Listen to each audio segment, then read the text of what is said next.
While Donald Trump is busy declaring war on Portland, manipulating governance with the threat of a shutdown, and doing whatever it takes to keep the Epstein files buried, it's easy to forget that his political empire was built on a foundation of racist dog whistles. But I don't want you to forget that fact, and apparently he doesn't either. Coming up next, all the unbelievable details of his latest bigoted buffoonery in something I like to call... I think he called me racist even. Make no mistake, Donald, that's exactly what I'm calling you. You were fearless when campaigning with it, and shockingly, a certain kind of voter rewarded you for your efforts twice. It helped you seize power, but obviously it was more than just a campaign tactic. It's in your DNA, and you proved it once again. Let's dive into your dark side with a breakdown of today's breaking news.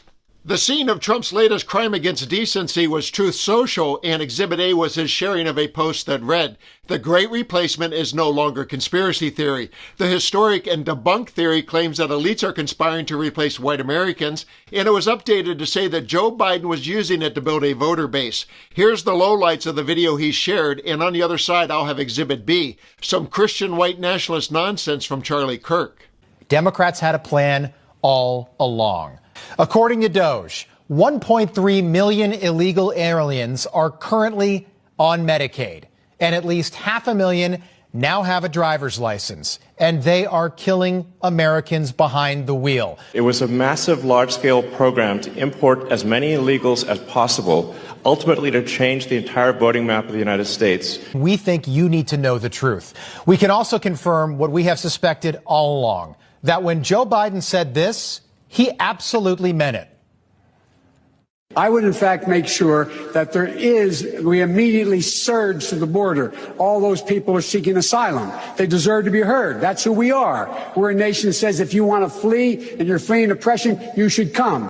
He meant every word of that. For years, we would ask, why would anyone let 15 million criminals into the country illegally? They're here illegally. That makes them criminals. Why would any leader want to do that? Why would anyone want to fundamentally change the racial and ethnic makeup of the greatest country on earth, America? These people should not be here. Democrats, who for whatever reason have decided that these people who have nothing to do with America because they are not American are more important than you, to the point where the White House, under Joe Biden, tried to replace you and your vote with them.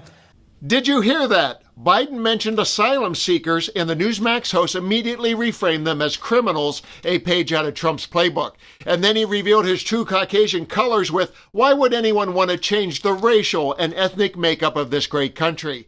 And that racist rhetoric is what likely earned him a share from Trump. But wait, there's more to the Trump tirade. He was not done whipping up a frenzy over non-white non-Americans. Trump also shared a video with the caption that said, "Islam will suffocate the U.S. just as it's doing worldwide." And here's the lowlights of that clip, which featured Charlie Kirk spouting a more intellectual-sounding version of Trump's racist rhetoric. We're living through Genesis 50:20 right now. What the enemy meant for evil, God will use for good. And it is a prerequisite for a explosion of Christianity and commitments for Christ. But the second part is equally as important. And that's what I also want to talk about, which is the state of our nation. Which is, praise God, God gave us a respite. Donald Trump won. Young people helped deliver it. But going even beyond that, what is the type of country that we want to live in? I want to live in a type of country where you don't have to lock your doors at night. A type of country where church attendance is going up. A type of country where people are going to get married and have children. A type of country where we are not going to have a Muslim Marxist mayor of New York City. There's something wrong with that, everybody. Now, this is where people say, Charlie, you can't say that. Let me repeat it for whatever stenographer for the media. There's something wrong when you have a Muslim Marxist mayor of New York City, our greatest city. There's something wrong with that.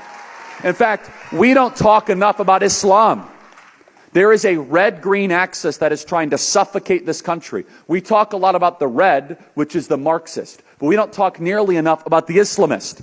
We don't talk nearly enough about the hundreds of thousands of Muslims that we have voluntarily imported into our country that build mosques, implement Sharia law. I don't know if you guys have this problem in South Carolina or not, but I'm thankfully no. But you go to Minneapolis, you even go to Dallas, you go to New York, and it will metastasize. It will spread. You know why? Because the women of the West, they get cats. The women of Muslims, they have 8 kids. Eventually, it doesn't work very well.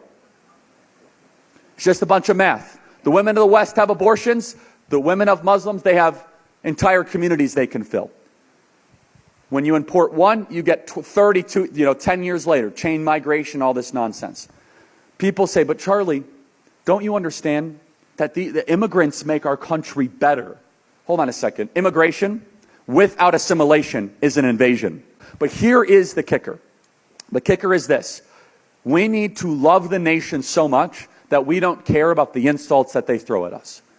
A couple of thoughts. He combined the word Muslim with Marxist to make the dog whistle land harder. And he used one of Trump's favorite words, invasion, which is a not-so-subtle command for the faithful to begin fearing and demonizing.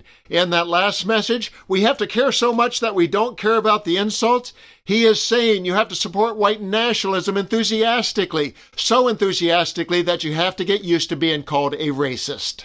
I began this report by describing Trump's actions as dog whistles, but he doesn't hide it anymore, and the vilification of non-whites will continue.